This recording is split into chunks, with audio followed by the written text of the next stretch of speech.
क्या भगवान का अस्तित्व सच में है? क्या धर्म के बिना भी इंसान अच्छा जीवन जी सकता है? और अगर कोई ईश्वर को नहीं मानता तो क्या वह गलत है? नमस्कार दोस्तों, आज हम बात करेंगे नास्तिकता की उत्पत्ति और विकास पर, यानी एथिज्म की कहानी, उनके विचार, उनके सफर पर। नास्तिकता क्या होती है? नास्तिकता का अर्थ है ईश्वर या किसी देवी देवता के अस्तित्व को ना मानना। यह शब्द ना प्लस आस्तिक से बना हुआ है। आस्तिक का मतलब है जो ईश्वर में विश्वास रखे, और नास्तिक का मतलब है जो ईश्वर में विश्वास ना रखे। लेकिन नास्तिक का मतलब ये बिल्कुल भी नहीं है कि वो इंसान बुरा है या उसमें नैतिकता की समझ नहीं है। नास्तिक भी अच्छे इंसान हो सकते हैं। वे सच, तर्क और वैज्ञानिक सोच में विश्वास रखते हैं। भारत में नास्तिकता की उत्पत्ति। भारत को धर्मों की भूमि कहा जाता है, लेकिन यहाँ नास्तिकता का इतिहास बहुत पुराना है। चवार्क दर्शन भारत के पहले नास्तिक दर्शन है। ये लोग कहते हैं जो दिखाई दे वही सत्य है, बाकी सब कल्पना है। आत्मा, स्वर्ग, पुनर्जन्म, इन सब को उन्होंने झूठ माना है। चवार्क कहते हैं जब तक जियो सुख से जियो, कर्ज लेकर घी पियो। बौद्ध दर्शन में गौतम बुद्ध ने ईश्वर की किसी विशेष पूजा को स्वीकार नहीं किया। उन्होंने दुखों के कारण और समाधान की बात की, न कि किसी भगवान की। बुद्ध कहते हैं अपना दीपक स्वयं बनो। इसी तरह जैन धर्म में भी ईश्वर की पूजा गौण है। इसमें आत्मा को स्वयं मोक्ष का मार्ग चुनना होता है।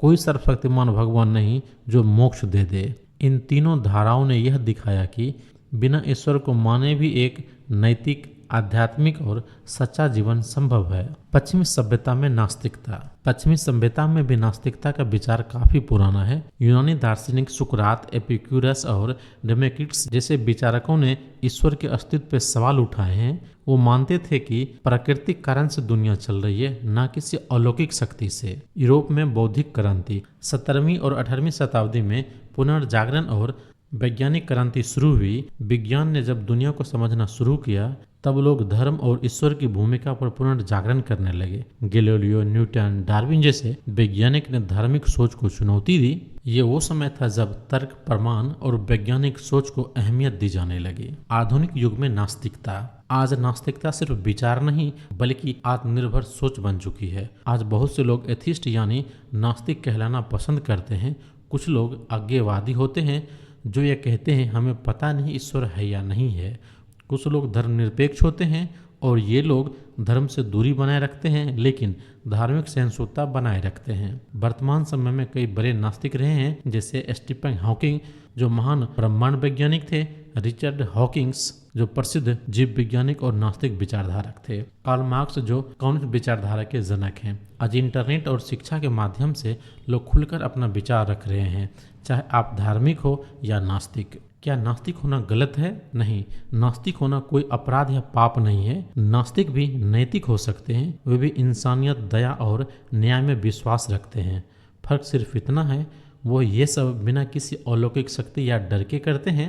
असली सवाल यह नहीं कि वह ईश्वर को मानता है या नहीं। असली सवाल यह है क्या वह अच्छा इंसान है। निष्कर्ष तो दोस्तों, नास्तिकता कोई नकारात्मक सोच नहीं है बल्कि एक जिम्मेदार और सोचने वाली चेतना है जो आंख मूंद कर विश्वास नहीं करता बल्कि सोचकर, तर्क से, अनुभव से निर्णय लेता है। आप चाहे धार्मिक हो या ना हो, जरूरी है कि आप सच्चे, तर्कशील और संवेदनशील इंसान हो। अगर आपको यह जानकारी उपयोगी लगी हो तो वीडियो को लाइक करें, दोस्तों में शेयर करें और चैनल को सब्सक्राइब करें। आपके विचार क्या है नास्तिकता के बारे में कमेंट में ज़रूर बताएं। सामाजिक चेतना जगाने वाले इसी तरह के एक और वीडियो में मिलते हैं।